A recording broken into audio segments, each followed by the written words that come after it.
people ask the question, should you generate content, you know, to win business? Well, if you want to win business today, absolutely not. Right? You're not going to win like super quick business. You might, but don't expect to win off the back of like a bit of content put out.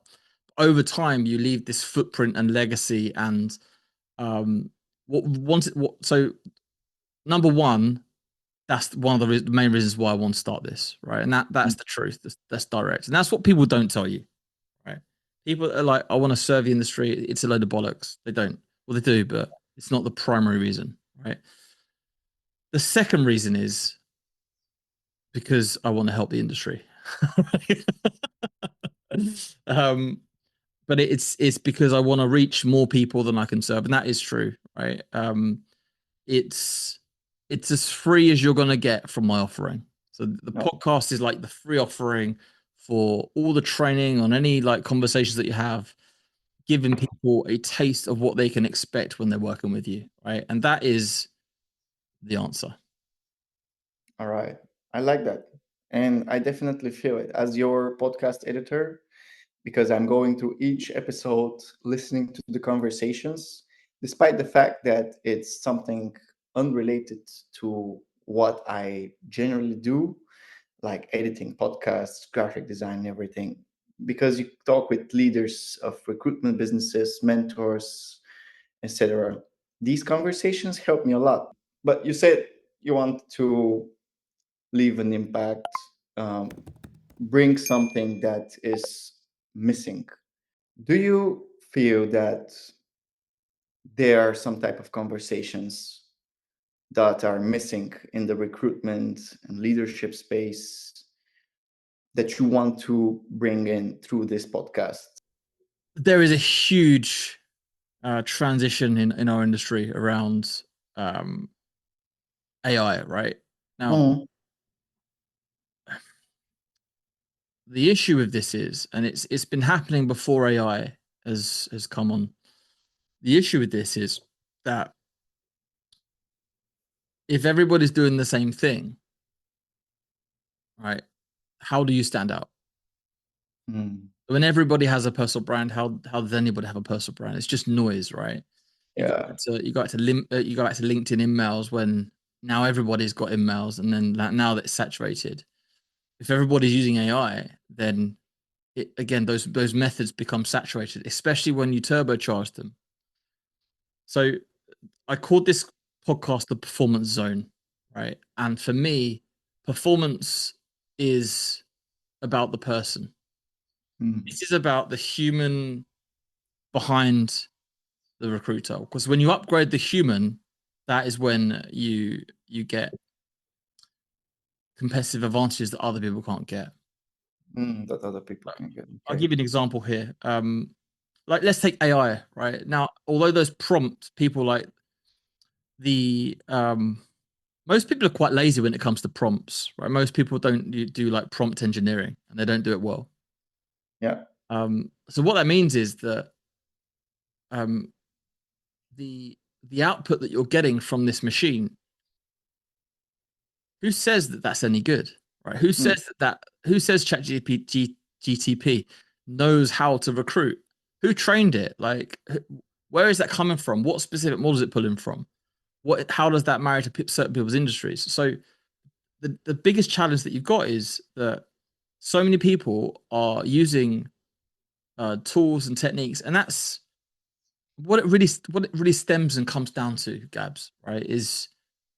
Um is a fear of loss, right? mm, And what is um a scarcity mentality.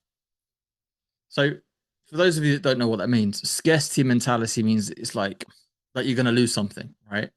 Whereas mm. abundant mentality is like you you don't care if you lose something because there's so much more of it, right? So There's so you much don't more, value yeah, that thing. exactly. Yeah. So most recruiters are coming from this scarcity mentality where they won't say the thing to the client or the candidate, right, that they need to say because they're worried about losing the deal. Right. Now what that means is you've got this shroud of we'll call it like insincerity, right? So to answer your question in a really long-winded way, the conversation that is missing in this industry is honesty. Like across the board, it's honesty, right? Most Okay. people are kissing the nutsack of their potential client or the candidate, like, and they're not being direct. They're not having the conversation that they need to be having, and that comes from a place of I don't want to lose the person, right? Hmm. But actually, if you are if you're brave, right? If you're direct and you're brave and you take risks and whatever you think you should say, you just say without thinking too much. That for me is the conversation that's missing, right? In Hmm. this industry, everyone's looking for a tool, a technique, but um, it reminds me. Did you ever hear that story about the beggar in the box? No, can you tell me? So there was a beggar, right? This man was walking past this beggar, and the beggar turns to him and says, like, could you do you happen to spare any change? And the man Ah, turns to the I think I beggar. remember. Yeah. Yeah. Okay. Yeah. So he turns to the Please. beggar and says, I have nothing to give you, right? But have you tried looking inside that box? So the beggar says, well, this old thing, I've been sitting on this for years. Is that yes? Like jump up and have a look inside. So the beggar stands up after years of sitting on the box and looks inside and he doesn't realize it's full of gold. Mm. In many ways, I'm like the man and people are like the beggar. I have nothing to give people, right? They already have everything they need. Yeah. But what I'm very good at is helping people to look inside. There are a lot of companies, tools, vendors out there that are playing on people's insecurities, where actually the thing that people need the most in this industry they've already got and it's inside them. Yeah. So I help those people go beyond other things and look at what they can do, not what they can buy to help get them there. If there is one thing that you could teach people from the way you shifted your approach, what would that be? I started getting binary, right? So this is really interesting. Um, I started looking at things like is it is either yeses or nos or ones and zeros, right? Hmm. I'll give an example. So when when headhunting, right? Um, the person's got two choices. They can either stay or they can leave, right? Mm. If a company is hiring, they're either hiring or they're not, right? So suddenly I've got this kind of this fork in the road and this logic, right? So if a company is hiring, um, they can use you today, like right now, right? Mm. And if a company's not hiring, like, well, then they will probably have a need in the future, right? But most people, we'll call these ones and zeros. Most people mix up the ones and zeros. Like, so when they're doing BD and then they're calling people, and in that are people that have never heard of them, that are not looking right now, and they're doing this BD and that they haven't segmented their data into a certain way. And then suddenly they start calling through this list of people or messaging, and then they start getting rejections. Hey, we're not looking. So XYZ, blah, blah, blah, blah, right? Of Because course. you're calling people that can't use your services. You can't be surprised when you get beaten up. And then what happens is they'll turn around and they go, BD's hard. So and then you've got to look at like the different types of clients in there, right? So you've got people that you've placed before and people that you haven't placed before, like people that you've placed with before and people that haven't placed with before, right? So again, another one and a zero. And if you haven't placed with them before, you've either got terms signed with that business or you haven't. So you've got net new clients, term signed clients, people that you've scored clients, and then Mm. you've got um, people that are hiring and people that are not hiring. So therefore, you've got this binary system, right? And it's like you can only be one of those few things. Yeah. You're either hiring or you're not, right? And I've either placed with you or I haven't. And if I haven't placed with you, we've either got terms signed or we haven't. So if I'm looking at that and I'm looking at, right, it's a net new business that isn't currently hiring, and I call that company, they've never heard of me before, and I don't think they're hiring, I can't be surprised when they turn around and go, I'm not interested. Of course you're not interested, because like, because you don't need my services. So like I've just listed your business and you don't need me. And it's madness. This goes on all the time, right? So I'm calling people where, oh yeah, we've previously worked before, yeah, but we're not hiring. Or like you've got to be logical in what you're doing, right? So, and then it's a case of this logic, these arguments. So if I'm talking to a candidate, right, and I'm talking to them and they say, listen, thanks Dan, but I'm not looking, right? You've got to. Do you play chess, Gabby? I play chess, yeah. We should have a game sometime. Maybe we should have a live game on this, right? All right. whilst we're playing. But this game is a bit like chess, right? In that there are only so many pieces on the board and they can only move in certain ways. And at the beginning of the game, there are one of 20 moves that you can make, right? So one of your 8 pawns, 1 space or 2 spaces, and one of 4 places you can put your knights, right? Now, your opponent, the person that you're in that conversation with, has also got one of 20 moves they can make, right, back at you. And dictating on how those first 2 pieces move, the whole game from those first 2 pieces, it dictates the direction of the whole game, right? But don't be surprised if you're playing this game as an expert and a master, right? And you're playing it all day, every day, and the person that you're playing sometimes plays it, right? So candidates and clients, they're not always recruiting, right? You are always recruiting. You should be better than this than they are, right?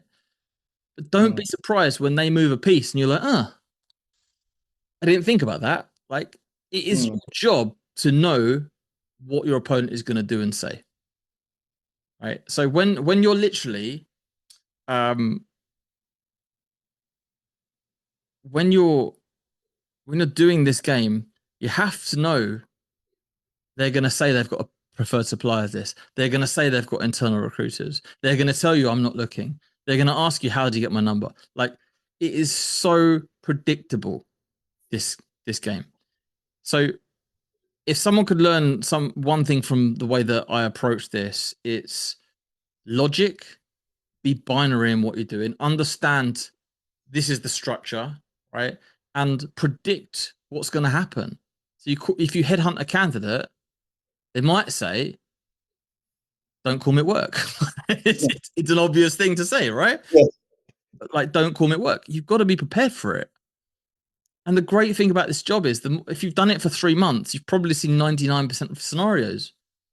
Realistically, like there's not that much that's new in recruitment. Like, so you've got to be good at it, and you've got to build this identity around you're good at it and that you can navigate it. And the moment that people start picking up on that confidence is the moment that this game gets so much easier for you, right?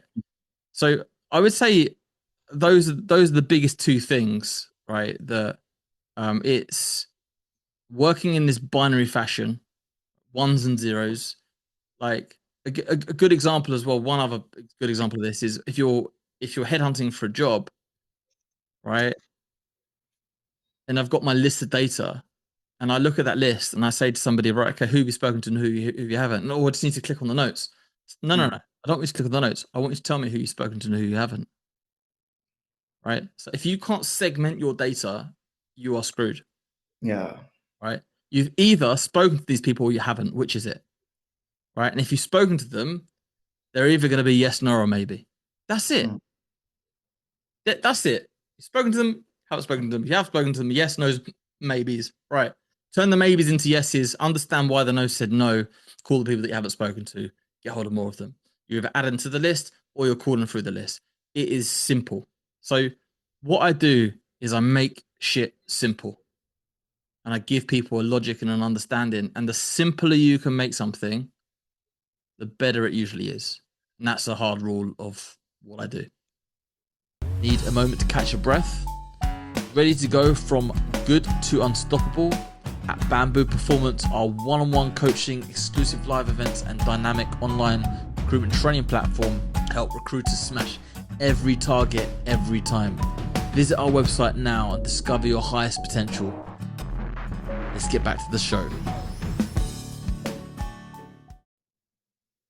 Great stuff.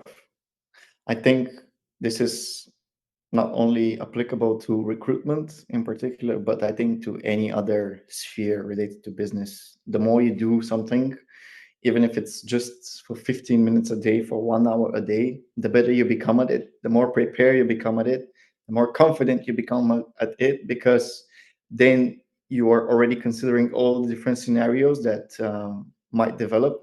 And as you say, in recruitment, they're just a bunch of scenarios: yes, no, maybe. And this is the hardest thing to understand, that you don't need to like overcomplicate things by relying on I don't know, nowadays different tools and everything. You just need to simplify your particular approach. It's funny that you said the story of "don't call me at work." Once I called this dude, and he got mad at me for calling him at work. He was like, "Yo, you want me to get me fired from my job and stuff?" And I felt horrible for that. And then I spoke with someone, and they said, "Well, you are trying to get him to leave his job, so it's not a surprise that you like he's basically telling you off, that you are basically going to get him fired." So I was like, you know what, this makes sense, and I felt a little bit more You comfortable know with what, that. as well, on that, like, obviously I would say a specialist when it comes to headhunting, right? So that's the key, one of the key things that I teach people to do. And when I mean headhunting, I mean switchboarding, calling them at their desk. Like, I had a scenario recently where a senior recruiter said, like, I really want to get hold of that guy. I've tried his number on Lusher or like Zoom Info or whatever, and it doesn't work. It rings out, and he hasn't answered my LinkedIn. So okay, let's call him. So I call up the company, and they're like, "Yeah, let's put you straight through." And the guy just answered the phone, "Hello." I just gave him the phone. Right? I said, if you really want to get hold of these people, you will. But you've got to understand that if you call someone at their desk, like, again, it's predictable, right? You've called them at their desk. The first question I'm going to ask is, can you talk? Are you in a position where you can talk? Like, I'm a headhunter. Like, I'm calling you. Can you talk? Yeah. They can't talk. And I'm asking them all these questions, and the guy's literally, his boss is sat next to him, and he goes, I can't talk. I'm like, okay. Then my next question is, can you listen?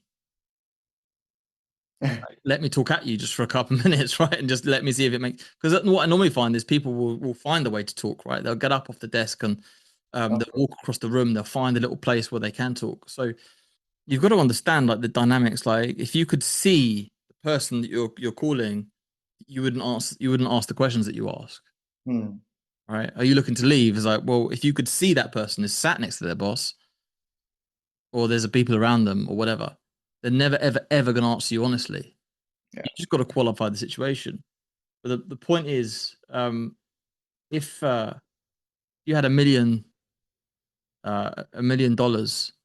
and somebody says to you, you have to get the person on the phone by the end of the day, most people you could get on the phone if you really needed to. You'd find a way to get hold of them, right? And you've just got to be able to anticipate what's going to happen. If you can do that, and then feel comfortable with that, feel comfortable this guy might get upset because you've seen it before. You've been there 1,000 times. Exactly. All right. Makes a lot of sense. My next question. So you recently became father for a third time. For me, this is one of the greatest achievements in life. So big congratulations. Now that you're becoming a father, the head of this growing family, what does good leadership look like to you? Not just in business, but in life as well. Okay. I would easily say that you're absolutely bang on, that my children are the biggest success of my life, right? And that is my legacy that I will leave, is my children. Mm. But without turning into a ball of emotional tears, um, leadership, right? Well, to lead means you must have people that will follow, Mm. right? By the very definition of the word, if you're leading, what are you leading? There must be people following you, right? All right. So why are they going to follow you? Why? Because Mm.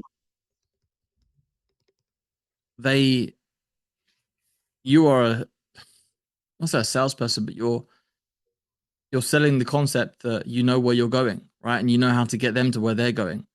Yeah. So you're doing them a service. Like for me, good leadership is service. I was always a servant leader, right? You will know that firsthand. Of I'm course. a servant leader, and when we opened the office in the UK, the first thing I said to the girls was we were in a Regis at the time, and Regis for some reason the cleaners didn't take the bins out in the offices, right?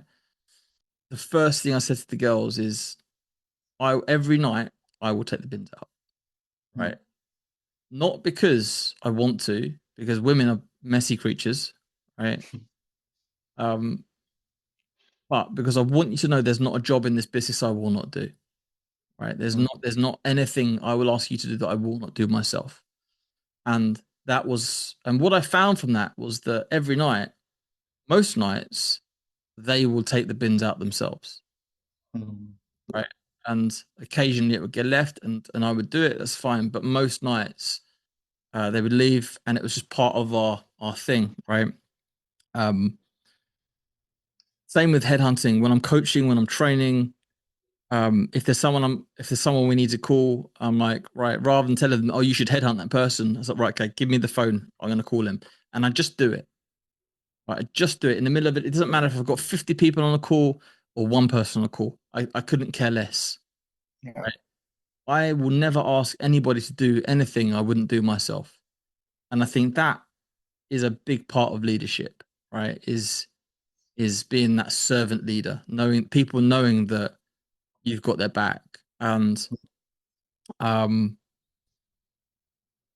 another part of and that's in life as well, right? There's people feeling like they can rely on you, people feeling like they can that you're there for them, Yeah. especially in like outside of work, to know that I'm quite a traditional values person, right? So I've got a family that will depend on me. Mm. um I'm the main breadwinner in our family, so for me, I can't just go, oh, I didn't really feel like turning up, sorry honey, and I've missed the rent this month. Like, need to be dependable. I think when I became a father, when I became a leader in business, I think the word I would use or the phrase is step the fuck up. You've got to step the fuck up and just do it. Mm. And I was even coaching a founder recently, and he just didn't want to do BD that much. I said to him, that word, when are you going to step the fuck up and feed your people? He goes, what? You keep trying to find ways to not do what you need to do. You've got 3 people that are dependent on you. Yeah. When are you going to step the fuck up and start making some calls? Like, sometimes people just need a bit of a shake. They And do. that, I don't know, man. I think that's probably, I don't know where that comes from. I'm not sure, Hmm. but it's in me, and it's what I try and put into other people. Amazing. It's like this father. He basically goes through the snow, through the big snow, and he asked for his children and wife to only step in his footsteps. So he takes all the responsibility of paving the road, And it's exactly what you said with the girls in the office in Rages. It's not something that difficult to do, and you didn't ask them to do it, but they felt inspired by your action to Mm. walk in your footsteps to take that trash out. And I think that's what makes a great leader, not making someone pushing him to do something. Sometimes it's necessary, as you said, with this person who was refusing to make the actual impactful step in his business. But it's mostly through showing rather than telling. And I felt that in you from the moment we met, and that's why I have such a great respect for you. I appreciate that, and you're so right. And it's we forget, right? We forget. We think we're successful because of us. We're not. We're successful because of our people. Like, you know, you're getting treatment in the hospital because someone else built it, right? Someone Yeah. built the building that you're in. Someone designed the computer that we're sitting on. Like, we're someone went and got all the contacts and put them on Lusher. Someone created LinkedIn. Like, we're not successful because of us, Hmm. right? So you've got to. We can use the tools that we've got, but this is one of the main things that I see in especially in our industry, right? Where people are like, oh well, why am I doing this for this other person? I can do this for myself. Yeah, you can, but make no mistakes that that person paved the road, right? They paved the road, they got the candidates, they did the brand, they put money and investment and time and energy into you. And like, yeah, like you don't want to just kick people to the road as soon as you can. Like I think you've got to sometimes pay your dues, right? And give back. Um, but ultimately, yeah, I think it was a really good analogy, like the footprints in the snow. That for me is good leadership. You know, good leadership is servant leadership. And I think sometimes there is a place for, like you say, for a different style and a different approach. I think you need that in your locker. Hmm. You need to be able to have a different style and a different approach and a different energy when you need to. You need to be able to turn it on. But if you're one dimensional and you've only got one approach and that one approach fails, then that's your fault because you didn't Yeah. adapt the skill set to change. Um, Yeah. no, it's a really good metaphor. I'm glad you like it. People just have to be adaptable in all situations. I know. So whatever energy is given to you, you need to either reflect it in a better way to be able to direct it more properly towards the right desired goal. Mm. Considering your three greatest achievements so far, has there been a major event or a lesson that changed the way you approach your work? Yeah. I think for me it's like mentors, right? It's having the right mentor, Mm. people in your life, and finding. I was very fortunate when I got into sales. I was very fortunate that there I worked with a company that trained me in a certain way, right? And this is going back to 2008, like long time ago, right? How And old are you again? old enough. I just literally um my birthday was a few days ago, last week. I'm 38 right now. Mm. 38 years young, Gabby, right? Yeah, 2008, finished uni, went to work for this sales company, and we learned to sell properly. And I learned to sell like with value, right? But Mm. I think I had a good mentor there. And then when I got into recruitment, I worked for a founder, and he was subcontracting another recruiter, two of the best recruiters, some of the best recruiters I've worked with. And I thought I was good at sales until I went into recruitment. Then I realized, like, I was like, shit, like this is hard. And there are certain things that made me even better. So I think I was exposed to different people. But then I met a trainer, coach, hypnosis teacher, whatever, who taught me um, a lot of NLP stuff, and that for me was quite transformative, right? And a lot of the language and a lot of the stuff that I learned I can understand why people don't like it. I can understand when people hear those words and they're like, oh, it's pseudoscience, right? It's like Mm. it's pop psychology and it's this, it's that, whatever. But looking beyond that, looking at the applications and the useful tools,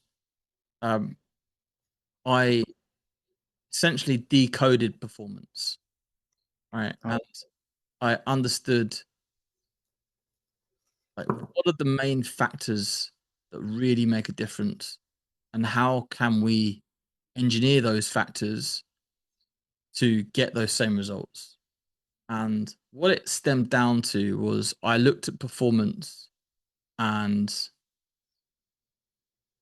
understood that if you could create more opportunities, like if you're a striker of a football pitch and you can get into the 18-yard box or the 6-yard box more with the ball, there's probably a good opportunity you're going to score more goals than if you don't. Right. yeah. So the amount of time you get into the position, number one. So how can we create more opportunities? That Mm. that was a question for me. So prior to sales, prior to my professional career, I was a designer. Did design engineering, motorcycle design engineering at university of all things.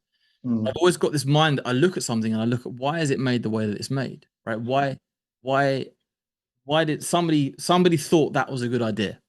You look at anything and you can say that somebody thought that was a good idea, or maybe a team of people thought that was a good idea. So from a point of design, like why is your desk the way that it is? Why is your business the way that it is? Well, someone thought that maybe they didn't think about it. Maybe it just happened organically, right? Mm. Maybe you didn't think about it. Maybe if you did think about it, you'd do things differently. But people are so like they're so on the go that they don't stop and think like, why do I do the way that? Is there another way? Is there a better way we can do this? So the biggest difference really is um like that. Well, the biggest lesson that I learned, that study of success again, and going with that logical, like simple, how can we make it simpler approach? How can we make it, how can we distill it down to something?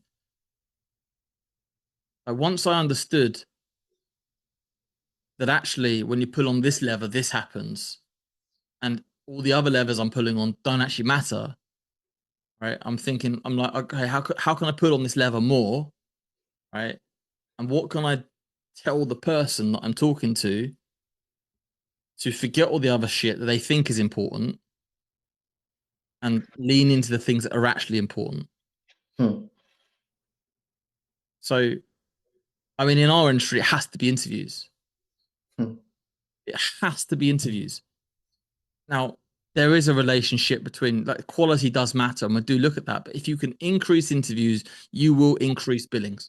That is a simple fact. There is a direct correlation. If you get no interviews, you get no placements. If you get one interview, you can make one placement. Therefore, by that logic, it's this, right? To a It's interesting. point, yeah, to a point, and then it's like a case of then you might be doing too much, and then like it sort of drops off, right? It's like an exponential curve. But in the beginning, I'm only really focused on creation of opportunity. If you Mm. can create more opportunities, even without getting better, you will get better. You'll just score more goals, and through experience, you'll increase your competence. Yeah. So I'd say that was 2016. I met that guy, and it changed everything for me. Right, it changed. In fact, when I learned what I learned, my billings tripled. Right, Mm. and that really was the catalyst for my success in the industry, but also doing what I'm doing now and success with people. It's understanding that make something simple, understand what levers are actually making stuff happen, do less of the other stuff, lean into what's making you money or what's actually giving you success, and then program the psychology of that person so that they are laser focused on that one thing. Mm. And I reckon if you do that, not just in recruitment, but in anything, you understand what makes you successful in your industry. it's widely applicable advice. It's good that you mentioned this person, because sometimes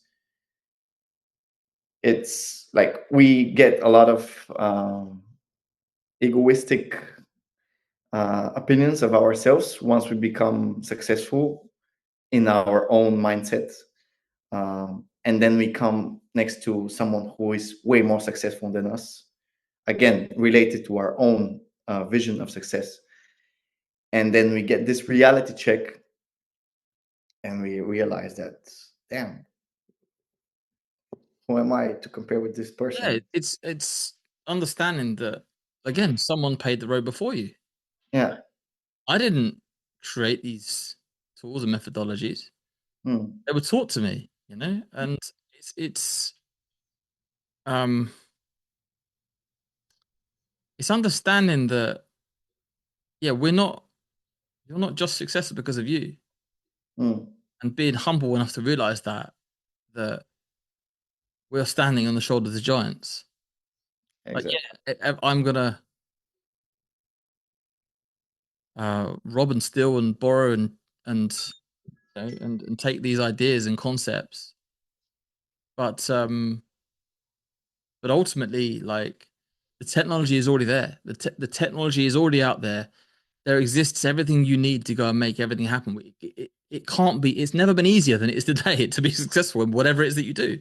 You've Yeah. literally got the world's library at your fingertips. You've got a supercomputer that can give you any sort of information that you want. You've got Google, got YouTube. You've got, like, there is literally no excuse Yeah. not be successful in this day and age. Absolutely. And then there lies the question: define success. Because just because one person likes Rolexes and nice cars, and another person, maybe wants they value um, peace and serenity and time in the golf course. Who's more successful? Yeah. You know, Yeah. and That's absolutely right. Um, you could be the director of a huge banking company, have lots of money, cars, whatever, but be super stressed out, don't have time for your family. And you can be a swimming coach. You enjoy time with kids, you enjoy time at the swimming pool, you have time for your family, you get enough resources. So, yeah, success is relative. And I don't like the way now, like, this modern world pushes us towards this glorified success of expensive cars, mansions, etc. Because then even for someone who knows what he wants, he would start questioning whether or not this is the right way for him to be successful. And I've experienced that firsthandly, misleading myself, walking towards other directions. Um, but this is life.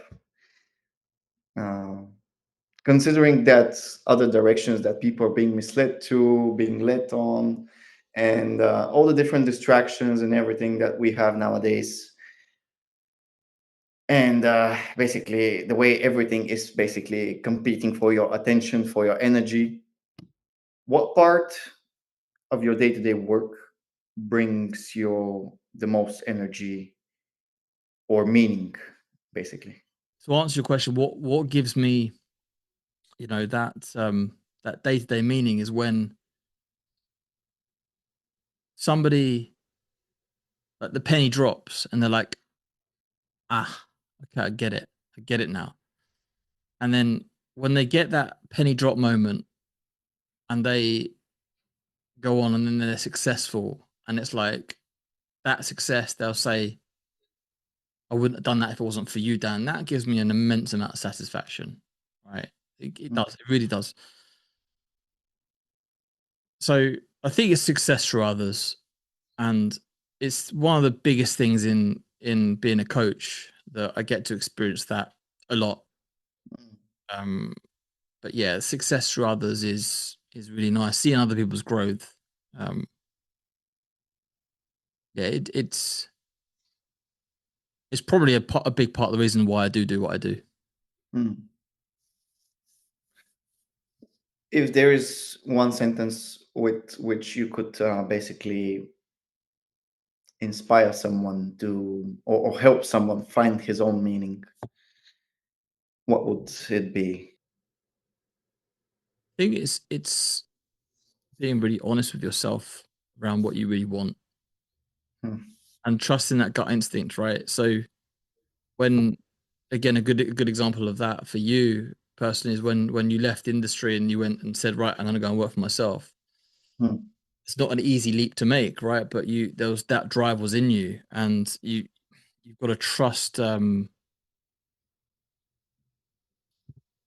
just got to trust that gut instinct, right? If you can trust that gut instinct and be brave enough to take risks, I think that the meaning will find itself. Awesome. Awesome. It's important to trust your gut, because no matter how strong it screams, there's always this fear voice in your head that tries to scream louder. And I think nowadays it's became a major obstacle on the way towards people's success, including myself. Despite the fact that I've made this leap towards running my own business, I still find it very difficult to sometimes approach new clients, talk with people, speak louder, and I think I think it's crucial to pay more attention to the steps that you've already taken that brought you here, rather than the insecurity of the steps that you're going to make Mm. uh, in the future that might result in a potential failure. But again, what is failure? Need a moment to catch your breath? Ready to go from good to unstoppable? At Bamboo Performance, our one-on-one coaching, exclusive live events, and dynamic online recruitment training platform help recruiters smash every target every time. Visit our website now and discover your highest potential. Let's get back to the show. Yeah, it's interesting. In fact, actually, one of the other questions that you asked me was earlier was about like were there any moments that were like a major event that changed everything for me. And I think that actually from a personal perspective, um, it's the work by a guy called Eckhart Tolle, which is Power of Now, Mm, which is yeah, unbelievable. Like just that work was transformational for me, right? And I mm, think actually it helped in my work, it helped in my recruitment, it helped um in everything that I did. And the key point in that is like um going back to something you said there was that when that voice in your head, right? But it's understanding that that voice isn't real, and that we you know we are we are one person. mm, But there is you, and then there's the ego. There's you, and then there's me, right? There's the you, and then there's, well, I explain it. There's the me, and then there's the I, right? There's me physically, and then there's who I think I am. yeah, the That eye. ego piece, that's not real. And the mind is running the body, and it's like the tail's wagging the dog, Mm, right? The body has a mind, but it's like the mind is in control of the body, which is actually, the more I go down that route, I understand that those voices in your head, they're not real and they're all made up. And the anxieties, it's like, imagine you went to the doctor and you said, I hear these voices in my head. That people think you're crazy. yeah, Everybody is suffering from this. Everybody. yeah, And it's like they don't know how to switch it off. If you're able to let your mind be still and understand that the things that you think might happen might not happen, and just mm, just fucking do it. Like whatever it is, just do it. Honestly, like it's nothing happens without action. mm, If you can if you can take action on whatever it is, no matter what goal it is, you're normally going to be better off than if you hadn't taken the action. So if you can start to create this action habit, like stacking in terms of like, right, doing shit, do it. Don't think about it. Don't talk about it. Do it. yeah. The gym, you can talk about getting in shape, or you can go to the gym. Like, which is it? So you just JFDI. Yeah, That's just you can do it. yeah. No, absolutely. And the thing is, I recently watched this video about this concept, uh, the self-loading loading man of inaction. So the more you procrastinate action, the bigger that cognitive connection in your brain becomes of being passive and not taking action. So then the more you think about taking action and not doing it, the harder it becomes for you to then take action. And Mm-mm.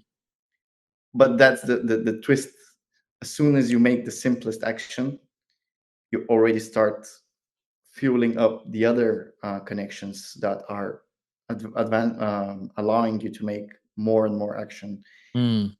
It's crazy how we are basically self-programming ourselves towards success or failure.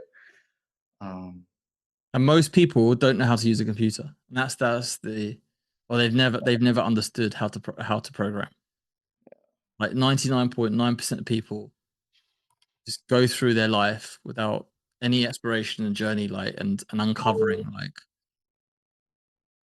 like there's got to be a way if we're in control of us and our actions are the definition of success and failure, then you have to understand that you are in control of your destiny. You just have to. yeah, you have to. Damn, provoking. But despite you being in charge of your destiny, you as a coach, as a mentor, business owner, leader, you're in charge of other people as well. You walk in that snow for other people to step in your footsteps, in your footprints. And nowadays, I know that you worked with so many people that you're helping to develop themselves. Mm. So, what do you think draws someone to become a better person, recruiter? What is it? Yeah.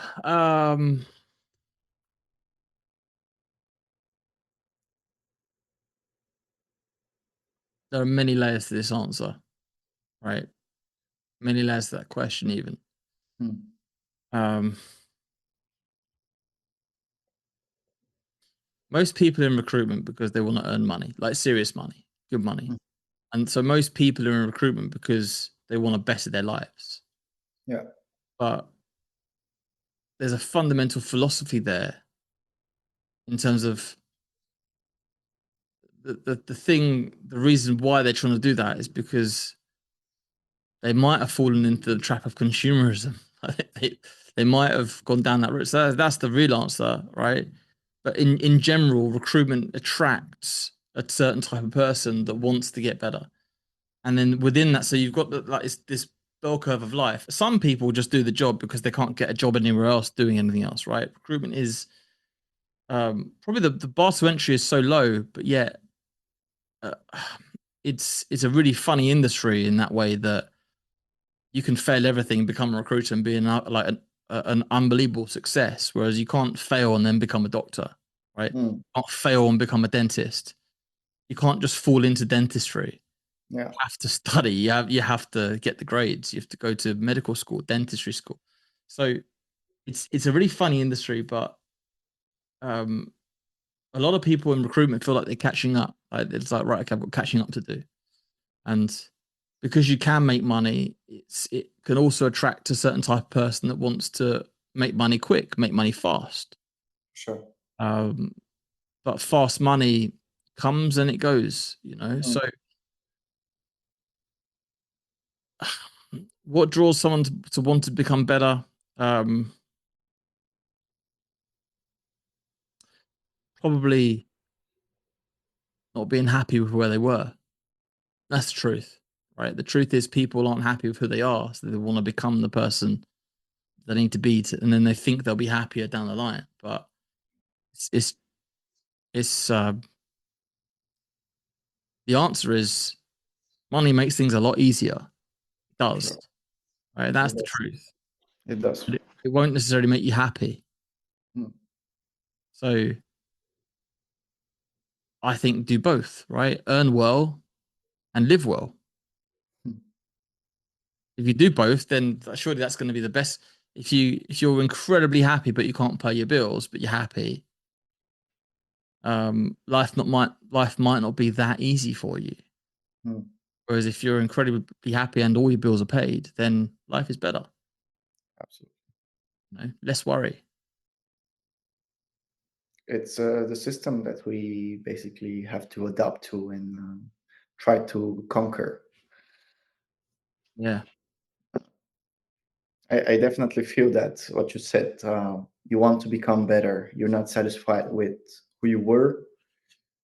Um, I mean, because then there's two options. You're either gonna self-hate to the point where you feel so miserable that you might reach a point to want to end your life, or you would like to make the transition, make the change, start doing the things that you say you want to do, that you promised yourself for so long you're going to do, to become someone that you don't uh,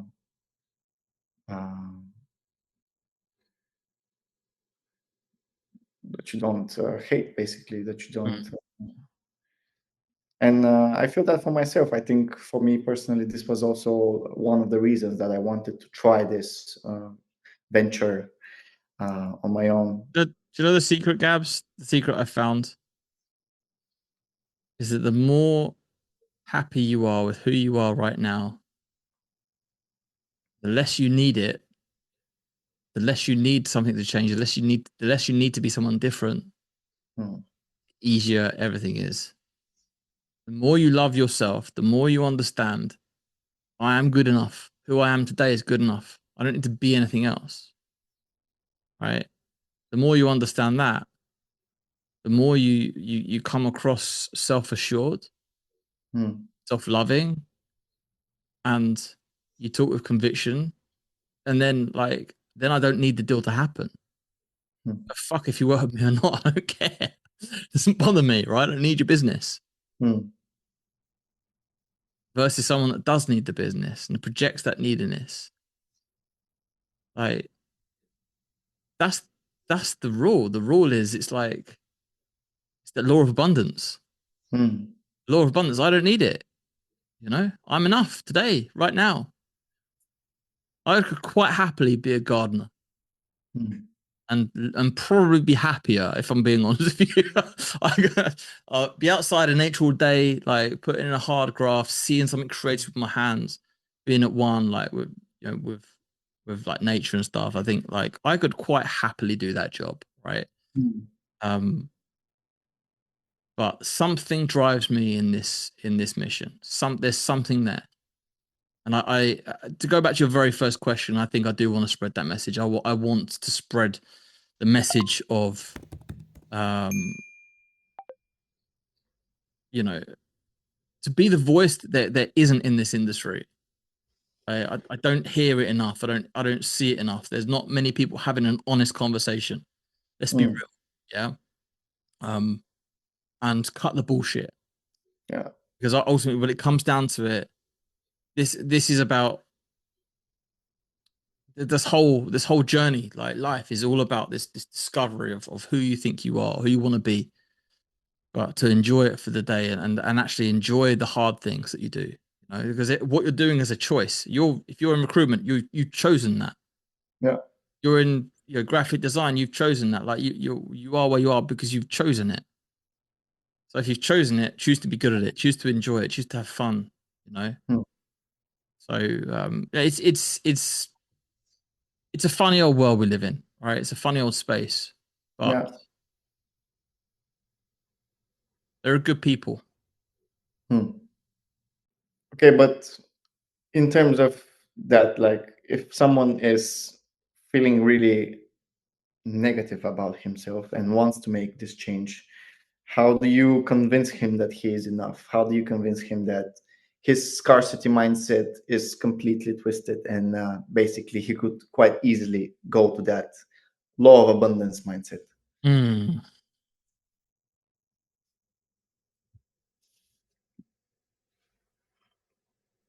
I think it's understand your thoughts aren't real. They're just not real. So what you think you're thinking all this stuff. Like it's not real. It's all made up. Everything's Mm, made up. Literally everything in the world is made up. Someone made it up. Someone thought, "I'm gonna make that," or like language. You invented this language, or even like even good, bad, successful. That's all made up concepts. It's all a load of yeah. bollocks. Like just just to understand that one thing. Uh, but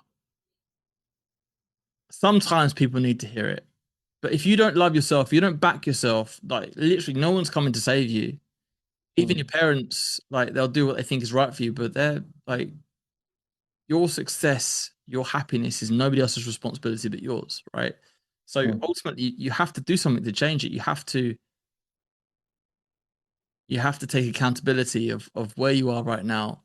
And the first thing to say is like it comes down to those like the mentors, the people that you have around you. Like you look around you, if you're feeling that way, look around you. I bet you've got probably some people around you that aren't.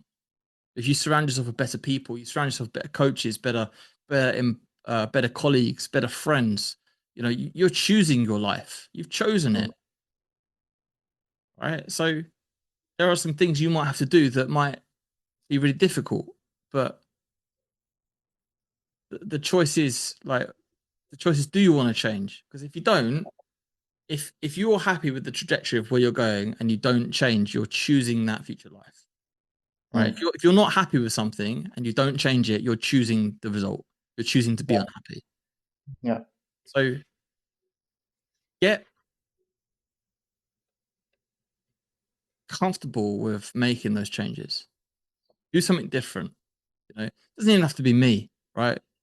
Actually, there's not. I can't work with everybody, but find someone that inspires you. Find someone that can change that programming, change that voice, change that story, right? And that's the key piece. Like you're not alone in this.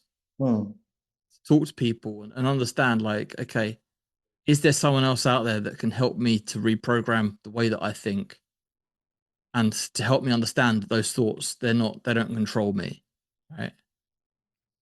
Um, but it's simple. Understand what is the lever you need to pull that's going to make you successful. Number one, it's going to drive your success. How do I forget everything else and just do that one thing? Because um, my dad is nearly been 3 years since he passed, right? So it's coming up mm, to his anniversary soon, and he one of the main things I remember that he said to me, he said, "Always remember, right? Nothing is neutral. So when you do something, it either propels you forward towards something or it moves you further away. mm. Nothing's neutral. You can't do something that has net zero effect. Yeah. Everything has some sort of effect on you, positive or negative.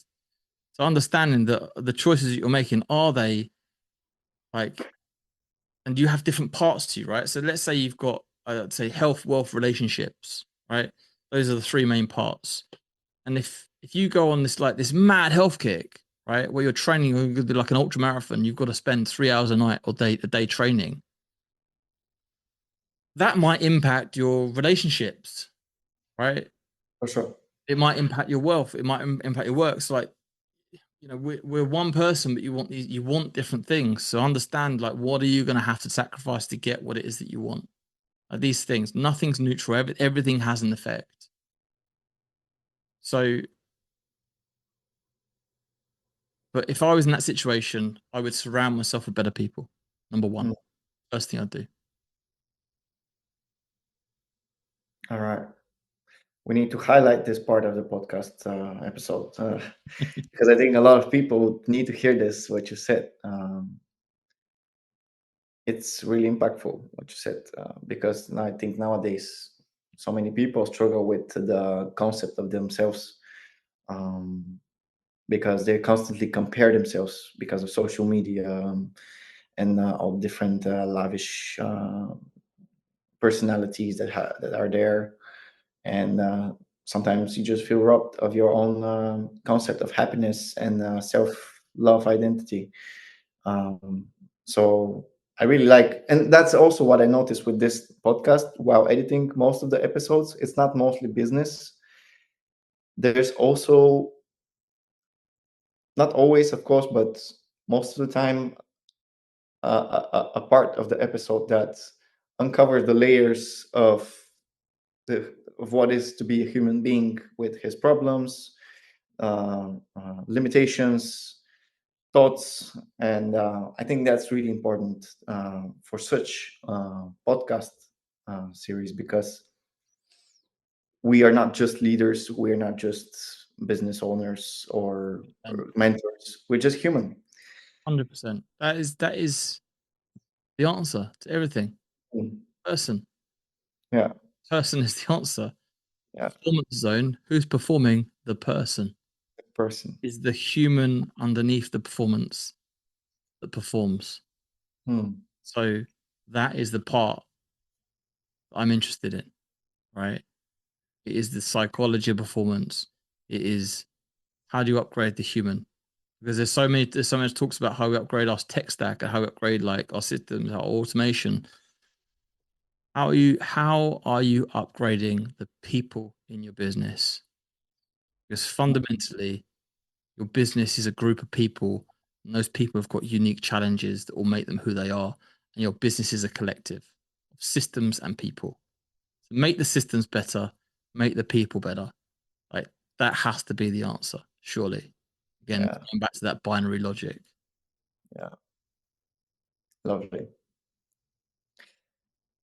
So we already discussed this a couple of times, and I think this answer could be answered several times throughout this episode. But let me see what you're gonna say if I ask you directly. If years from now someone listens to this podcast, to this first episode, what would you want them to feel and take away from it? There's nothing new under the sun, right? There is nothing new in the teachings that I'm giving. There's nothing new in the landscape is changing, right? The world is changing. Humans are not really changing that much, right? We're the same as we were thousands of years ago. Um, we just have better access. If you look at someone's, I'm certainly not comparing myself to Marcus Aurelius here, right? But when you look back and you look at some of the teachings, like Marcus Aurelius or you know any of these old philosophers or any of the teachings in from like Hinduism or Buddhism or like like understand that we're really no more evolved than we were thousands of years ago. And actually,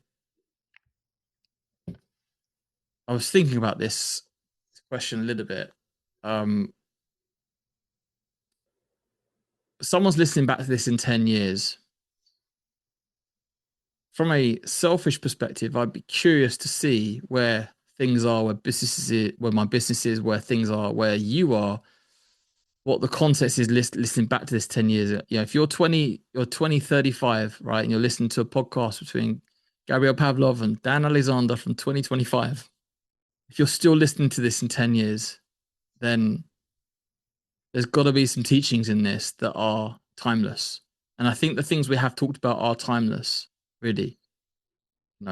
Performance, creation of opportunity, conversion of opportunity, working in that binary way, working in that abundance mentality, being able to predict what's happening in the future, being comfortable with who you are so you don't care about winning the business or not, being detached from the outcome.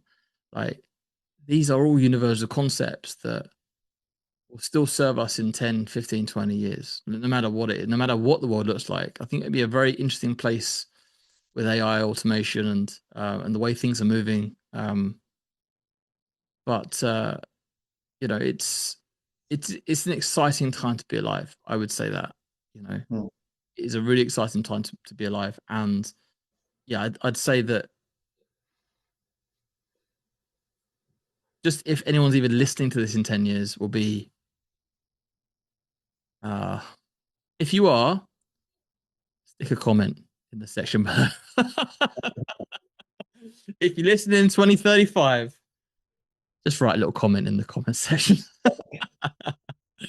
But no, look, Gabby, it's been an honor to have you host this, right? Same here. Likewise. You like I say, you're involved in every episode behind the scenes, and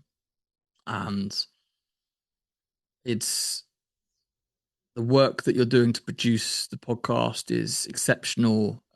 So if anybody needs work like this done, and wants an expert, there's a reason why.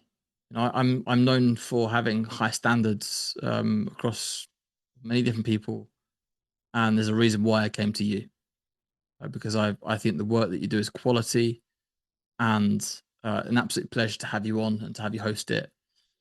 So make sure you put a little link to go design for in the chat. Yeah. Other than that, how have you found it? Have you enjoyed the episode? It was amazing. I always enjoy conversations with you. And as someone who is working behind the scenes, I often, because as a podcast listener, you sometimes feel like you are engaged in a conversation with two friends. And sometimes you want to contribute to that conversations, but you cannot because you're like behind the screen. But now I feel like, in between the conversations, so it was a great experience. And I got great reflections out. So thank you for inviting me, for providing me with this opportunity. It's awesome. It's been great. Papa Gabriel Pavlov, Footprints in the Snow. You should now be known as Paving the Way. Right, guys, welcome to the Performance Zone. My name's Dan Alexander, your podcast host. I'm very much looking forward to discussing what performance looks like with some unbelievable guests. I have an unbelievable editor, and I'll see you on the next one. Cheers. Okay, guys, that is a wrap for this episode. Now it's time to take what you've learned and keep pushing forwards. Remember, Bamboo Performance is here to support you every step of the way, whether that's through our one-to-one coaching, exclusive live events, or our online training platform. If you're ready, visit our website, and until next time, stay unstoppable. This episode is proudly sponsored by Orca, the online recruitment coaching academy. Get access to live coaching, online courses, and playbooks from the industry's top coaches. Your entire organization can get access for less than the price of one email per day. Sign up today at trainwithorca.com.